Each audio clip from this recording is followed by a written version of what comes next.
Comment fait-on pour se distinguer des autres naturopathes parce qu'on est très nombreux et qu'on souhaite peut-être tirer notre épingle du jeu pour trouver des clients, pour se faire connaître et faire passer notre message? C'est une question qui m'est beaucoup posée, notamment au travers de cette chaîne où j'essaye de vous aider au maximum à développer votre activité, à gagner votre vie au travers de votre passion, la naturopathie ou une autre discipline de thérapie alternative. Et en tout cas, il est primordial de se poser la question avant de se retrouver face au monde professionnel. Au mieux, au plus tôt vous prenez finalement la décision de vous poser cette question durant votre formation, avant même de vous former ou bien dès la sortie de vos études, et plus vite en fait vous évitez, si vous voulez, de vous retrouver noyé dans la masse de tous les élèves naturopathes qui en sortent tous les ans. Bonjour à tous, je suis Renaud Richer, naturopathe, coach spécialisé en neurosciences, conférencier, formateur et surtout consultant en développement d'activités des naturopathes et des thérapeutes dans le domaine de la santé alternative. Et j'en vois passer des vertes et des pas mûres, je vois énormément de gens galérer et surtout aujourd'hui tout le monde me dit mais comment on peut tirer son épingle du jeu alors qu'il n'y a pas tant de monde que ça qui connaît la naturopathie et donc qui veut voir un naturopathe de prime abord, même si selon moi c'est pas réellement la vérité. Mais du coup, on est de plus en plus nombreux, il y a la formation en ligne, il y a tout ça qui est en train d'évoluer, de plus en plus de gens sont diplômés. Comment on va faire? On est de plus en plus nombreux, il n'y a pas plus de clients, en tout cas il y a de moins en moins de clients par naturopathe diplômé. Comment tirer son épingle du jeu? Alors, avant toute chose, si ce n'est pas encore le cas, pensez à vous abonner à la chaîne, pensez à me dire dans les commentaires comment je peux vous aider à devenir des naturopathes compétents, à trouver l'école qui vous convient. Posez-moi toutes vos questions, ça me fait vraiment plaisir de pouvoir vous y aider. Et puis surtout, si vous êtes en train de développer votre activité et d'essayer de tirer votre épingle du jeu, pensez à télécharger le e-book sur les 7 erreurs qui empêchent 99% des naturopathes et autres thérapeutes alternatifs de gagner leur vie et surtout vraiment qui les font toucher le fond beaucoup plus vite que prévu, alors même qu'ils déploient énormément d'efforts. Donc allons-y pour savoir comment vous démarquer. Déjà, avant toute chose, il faut savoir qu'il y a de plus en plus de clients qui s'intéressent à la naturopathie, il ne faut pas dire le contraire. C'est vrai que ces gens-là ne savent pas vraiment que ce qui les intéresse, c'est la naturopathie. Ils savent qu'ils veulent une alimentation plus saine, un mode de vie plus sain, reprendre le sport, trouver des solutions pour leur sommeil, peut-être retrouver le calme intérieur, la paix, etc., etc. Donc c'est quand même des gens qui s'intéressent à des sphères qui sont typiquement le boulot du naturopathe. Pour autant, ils ne savent pas ce qu'est un naturopathe, donc c'est à vous, avant toute chose, de leur faire savoir. Là, si vous leur faites savoir que finalement ce qu'ils recherchent ou ce dont ils ont besoin c'est un naturopathe, vous serez celui qui a déclenché et donc finalement vous allez probablement être celui qui va obtenir le client. Et là, vous n'aurez pas besoin de vous démarquer, donc je préférais vous le dire tout de suite, c'est une astuce contre-intuitive, mais en tout cas pour mieux se démarquer, finalement il faut avoir pas besoin de se démarquer. C'était la première chose. Donc, maintenant, on y va pour les autres points qui sont des points beaucoup plus terre à terre. Le premier point, c'est soyez vous-même. En fait, il faut arrêter de croire que on doit faire comme les autres ou on doit être meilleur que les autres. En fait, on ne doit pas être meilleur que les autres, on doit être qui on est. Les gens viennent vous voir pour qui vous êtes. Pourquoi vous allez voir un avocat? Pourquoi vous allez voir un médecin en qui vous avez confiance? Pourquoi vous allez voir votre coiffeur? Pourquoi vous allez voir peut-être un architecte en particulier, un professionnel libéral en particulier? Parce que cette personne, quand elle vous parle, ça vous cause. Vraiment, quand elle vous parle, ça vibre en vous, ça vous fait vraiment sentir comme étant en adéquation peut-être avec sa façon de voir les choses. Et souvent, quand ce n'est pas le cas, vous n'avez pas envie d'y aller. Le naturopathe, s'il veut que ses clients aient envie de venir le voir, ou qu'en tout cas les gens aient envie de passer le cap de devenir un client et de faire une consultation, par exemple, pour ceux qui font des consultations, mais tout ça est valable pour bien d'autres choses, il faut qu'il soit lui-même. Si vous n'êtes pas vous-même lorsque vous communiquez et que vous jouez un rôle en fait bien établi d'une personne voilà, qui fait tout pour essayer d'être attirante au niveau commercial, très honnêtement, ça ne va pas donner de résultat. Vous allez avoir des gens qui vont venir, mais lorsque vous allez leur parler une heure, il sera impossible que le naturel ne revienne pas au galop. Donc vous générerez de l'insatisfaction. Le meilleur moyen pour que les gens viennent vous voir, vous, c'est qu'ils découvrent qui vous êtes, vous. Il y a forcément des gens qui aimeront et des gens qui n'aimeront pas. Je me souviens d'une élève qui avait un accent, alors j'en ai eu plusieurs, accent russe, accent ch'ti, accent du sud, accent picard, accent allemand, accent de tout. Et en fait, à chaque fois, les personnes me disaient « mais tu te rends pas compte, quand je communique, j'ai cet accent et les gens vont pas aimer, ils vont pas venir me voir. » Je leur dis « d'accord, mais quand ils vont être en consultation, est-ce que tu arriveras à contrôler ton accent pendant plus d'une heure? Ou en conférence, ou en atelier, ou en entreprise? » Ah bah non, je pourrais pas et tout, ça va être trop compliqué pendant un certain laps de temps, mais tu vois, si je fais une vidéo, ou si je fais un podcast, ou si je parle pendant 5 minutes pour me présenter, j'arrive à maîtriser mais des fois c'est un peu dur. Mais ça ne sert à rien. Si vous avez votre accent qui finalement ressort au bout de 5-10 minutes lorsque vous avez la personne en consultation alors que vous l'avez fait croire que vous n'aviez pas d'accent, ça va générer de la déception. Ça va générer de la surprise, mais de la surprise un peu bizarre. Genre pourquoi cette personne a-t-elle mis un masque? Donc soyez vraiment vous-même, c'est extrêmement important. Soyez vous-même sur vos valeurs, sur ce qui vous tient à cœur, sur votre façon de parler. N'essayez pas d'être quelqu'un que vous n'êtes pas. Ensuite, le point suivant, c'est de faire l'école qui vous convient à vous. Vraiment, faites-moi plaisir. J'ai fait plein de vidéos sur comment trouver la meilleure école de naturopathie, sur comment trouver la formation qui vous convient, comment devenir naturopathe, comment trouver l'école qui vous convient, etc. Faites-vous plaisir, il y a des vidéos gratuites sur le sujet. Vraiment, allez les voir parce que c'est très très très important. En fait, lorsque vous faites l'école qui vous convient, ça vous donne finalement une spécificité que les autres n'ont pas. Parce que les autres ont tendance à faire l'école qui semble être celle qui sera bientôt reconnue. C'est le principal argument que les gens m'exposent quand ils me disent avoir choisi une école. Or, en fait, comme aucune école n'est reconnue et que pour le moment, à chaque fois qu'ils sortent des écoles, ces gens-là, au moment où ils en sortent, elle n'est pas plus reconnue qu'à l'entrée. Souvent, ils se disent « ouais, mais je sortirai dans 2-3 ans, peut-être ça aura bougé ». Quand ça n'a pas bougé, que ça fait 10 ans que ça n'a pas bougé, je dis pas que ça bougera jamais, je ne jette pas la pierre, je sais que c'est un dossier compliqué. Je dis juste que du coup, ça génère énormément de déception chez les gens qui en fait se sont inscrits dans ces écoles pensant que ça allait devenir reconnu.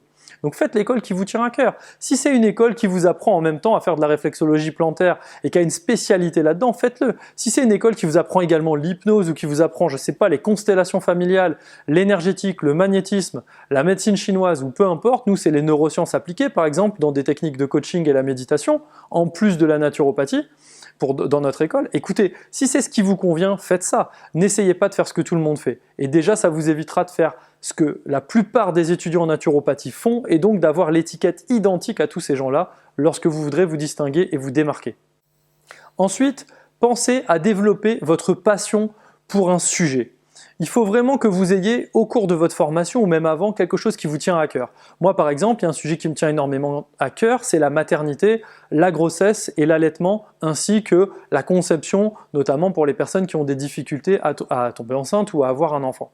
C'est des sujets qui me tiennent énormément à cœur. Il y en a d'autres, mais par exemple, lorsque vous étudiez en cours, vous pouvez très bien poser des questions plus spécifiques par rapport à votre sujet aux professeurs qui vous donnent les enseignements.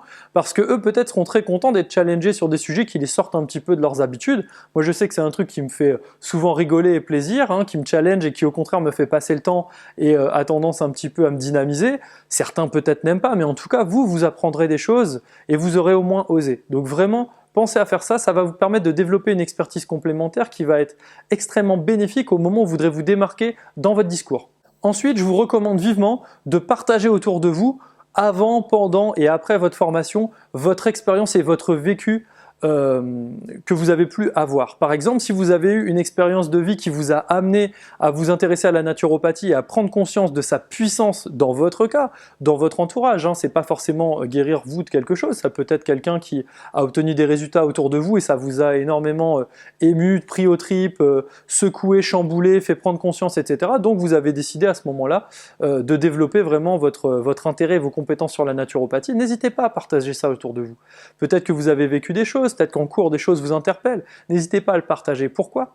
Parce que c'est ce qui fait qui vous êtes. C'est ce qui fait qu'aujourd'hui, le même apprentissage, la même connaissance qui a été transmise à vous et un camarade de classe ou une camarade de classe, en fait, ne va pas passer par le même prisme et ne va pas du coup envoyer les mêmes rayons, la même beauté, la même information à la fin. Ce que vous allez dispenser autour de vous, finalement, c'est des choses qui seront passées par votre vécu et vos filtres à vous, c'est-à-dire votre expérience. Et donc c'est très important de ne pas hésiter à partager autour de ça, puisque c'est vraiment quelque chose qui va vous donner une unicité. Si vous êtes vous-même passé par exemple par un cancer il y a bien des années, que vous êtes en phase de rémission, ou même si vous êtes à nouveau confronté à la maladie, il n'y a aucun problème. Vous saurez mieux parler à des gens qui eux-mêmes passent par là que celui qui n'est pas passé par là. Donc en fait, il n'y a pas de bonne et de mauvaise expérience à partager, il n'y a que des expériences qui permettent d'intégrer des points pédagogiques autour de la formation en naturopathie que vous êtes en train de suivre ou que vous avez suivi. Ensuite, je vous recommande de capitaliser sur votre âge. Je sais que c'est assez contre-intuitif, franchement tout le temps on me dit j'ai peur par rapport à mon âge, est-ce que je devrais pas me faire passer pour plus vieux, j'ose pas communiquer en vidéo parce que si les gens voient mon visage ils sauront que j'ai 22 ans, etc. etc. Écoutez, votre âge, c'est un capital énorme. Ceux qui sont trop vieux voudraient être plus jeunes. Ceux qui sont trop jeunes voudraient être plus vieux. Il n'y a personne qui est content par rapport à ça. Dites-moi dans les commentaires si c'est le cas pour vous. Vous verrez, on sera très nombreux à le dire. Donc très honnêtement, pensez en fait à capitaliser sur votre âge. Si vous êtes jeune, adressez-vous aux jeunes, utilisez des réseaux, des supports de communication, des endroits, même si c'est au niveau local, si c'est en présentiel. Allez vous adresser à des gens dans des endroits qui correspondent à votre âge. Évidemment, si vous avez 20 ans et que vous essayez de communiquer dans un bal musette ou une maison de retraite, peut-être que ces personnes-là auront l'impression que vous ne comprenez pas vraiment leur quotidien. Je trouve ça complètement énorme. En fait, la vidéo s'est coupée puisque ma batterie de caméra a lâché. Et en fait, c'est impressionnant puisque c'était les dernières minutes où je pouvais tourner des vidéos le jour où j'étais en train de le faire. 2 jours sont écoulés. Là, maintenant, il faut que je finisse la vidéo. Et je vais pas vous mentir, je trouve ça amusant. Pas parce que ça se produit, puisque des aléas de ce type, il y en a tout le temps, des vidéos tournées alors que en fait le son n'est pas activé, ou bien des fois la carte mémoire qui est pleine, qui s'arrête au bout d'1 minute et vous avez fait 30 minutes de vidéo, vous vous rendez compte qu'en fait rien n'a été enregistré. Des choses comme ça, je pense que tous les gens qui font des vidéos en ont dans leur vie de youtubeurs ou bien tout simplement de personnes qui essayent de partager un message au travers de ce format. Ce qui m'amuse en fait, c'est que ça se soit produit sur cette vidéo de comment se démarquer en tant que naturopathe ou en tant que thérapeute alternatif dans ce grand flot de toutes les personnes qui parlent de ces différents sujets. Et surtout, ce qui m'amuse encore plus, c'est que ça s'est produit lors du point sur l'âge, juste avant le point suivant qui s'avère porter justement sur quelque chose en rapport avec ça, et j'ai trouvé ça incroyable que je dois vous faire ce point dans une nouvelle vidéo alors même que des aléas se sont produits. Pour rien vous cacher, il y a des années ou il y a même plusieurs mois, j'aurais refait la vidéo entièrement, c'est-à-dire que vous n'aurez rien su, et en fait je pense que justement c'est pas un problème et que lorsqu'on vit des aléas, il faut les accueillir et s'en servir comme d'une force. Donc j'étais en train de vous dire justement au sujet de l'âge que je ne sais pas si vous avez remarqué, mais souvent quand on arrive dans un endroit, on cherche des points communs avec des personnes. Et notamment l'âge, c'est quelque chose qui est très important. Regardez quand vous allez à un mariage, vous vous rapprochez rarement des personnes âgées quand vous êtes quelqu'un de jeune. Vous vous rapprochez rarement des jeunes quand vous êtes quelqu'un qui est plutôt d'un certain âge. Vous avez plutôt tendance à essayer de vous retrouver avec vos semblables parce que ça amène de la sécurité et que vous vous sentez compris et que vous avez des références communes en fait sur différentes choses et différents comportements. Et justement, ce qui est intéressant autour de l'âge, c'est que lorsque vous communiquez sur des réseaux ou bien au travers de certains supports, certains lieux plus propices à rencontrer des gens d'un certain âge, en fait ça vous permet de connecter avec eux parce que vous faites partie de leur monde. Ça n'empêche que vous pouvez faire passer un message qu'ils ne connaissent pas, en tout cas ça vous permet de connecter parfois plus facilement avec eux, et je peux vous certifier que parfois certaines personnes sont jeunes, s'intéressent à la naturopathie, n'ont pas envie d'en faire leur métier, mais par contre aimeraient bien consulter un thérapeute compétent dans le domaine, et me disent ouais mais tu sais ils vont pas comprendre parce que moi aujourd'hui je suis stressé à cause de ci, à cause de ça, je me pose des questions etc, et je sais que les gens de l'âge de mes parents en fait ils s'intéressent pas à tout ça, ils trouvent ça débile. Et donc parfois on me dit ouais mais si je suis trop jeune c'est un problème, ou au contraire si je suis trop âgé c'est un problème. Ça va rassurer des gens, en fait ça va repousser autant de gens que ça va en rassurer et que ça va en attirer à vous. Donc vraiment assumez votre âge. Et ensuite je vous disais le dernier point en fait c'est un point qui est amusant je trouve, puisqu'il est totalement lié à ce qui vient de se passer avec cette coupure de vidéo où finalement je dois la finir 2 jours plus tard. C'est vraiment d'assumer et de laisser vivre pleinement, sans frein, sans se poser de questions, sans doute, sans peur, votre propre façon de communiquer. Pour paraître quelqu'un de professionnel, je me serais toujours dit c'est pas grave, tu refais la vidéo, personne n'en saura rien. Mais au final, j'ai envie de me dire, on a le droit à l'imperfection, et dans ce métier où on a tendance à se mettre énormément de pression, parce que par exemple on a soi-même une problématique de santé qu'on n'a pas su totalement résoudre, parce que il arrive que des fois on ne sache pas répondre à des questions, on se met beaucoup de pression, et en fait dans notre façon de communiquer c'est pareil, on a tendance à se mettre énormément de pression. Et donc là je trouvais ça intéressant de me dire non en fait je vais assumer le fait que la vidéo a coupé, j'y suis pour rien, moi j'étais en train de faire ma vidéo, la vidéo s'est coupée, je n'ai peut-être pas contrôlé suffisamment la batterie avant de démarrer le tournage. Malgré tout, j'ai envie de faire la suite de cette vidéo, et plutôt que de reprendre du temps pour la refaire entièrement, je préfère vous faire une autre vidéo sur un sujet qui pourra vous aider et que j'aurais pas eu le temps de faire sinon. Donc du coup j'ai envie de le faire comme ça, et c'est dans ma façon de communiquer. Vous avez aussi remarqué que des fois il m'arrive d'utiliser des expressions, des choses qui sont pas forcément des plus sexy en termes de vocabulaire, etc., que ça peut paraître un petit peu grossier. En tout cas, c'est dans ma façon d'être. J'ai pas l'intention d'être quelqu'un que je ne suis pas. Et il est très important en fait d'assumer votre façon de communiquer. Si vous parlez vite, c'est ok. Vous n'allez pas faire semblant de parler lentement, puisque lorsque vous serez face aux gens pendant 1 heure ou 2 heures, vous n'arriverez pas à contrôler ça. Donc soyez vous-même, acceptez votre façon de communiquer. Si vous aimez communiquer d'une certaine façon, faites-le, assumez pleinement, que ce soit par écrit, que ce soit en vidéo, que ce soit à l'oral, que ce soit au travers d'un post sur Instagram ou de faire une belle photo, de faire une infographie. Il existe plein de façons de le faire, un audio, etc. En fait, vraiment, faites-vous plaisir, assumez pleinement et allez-y à fond.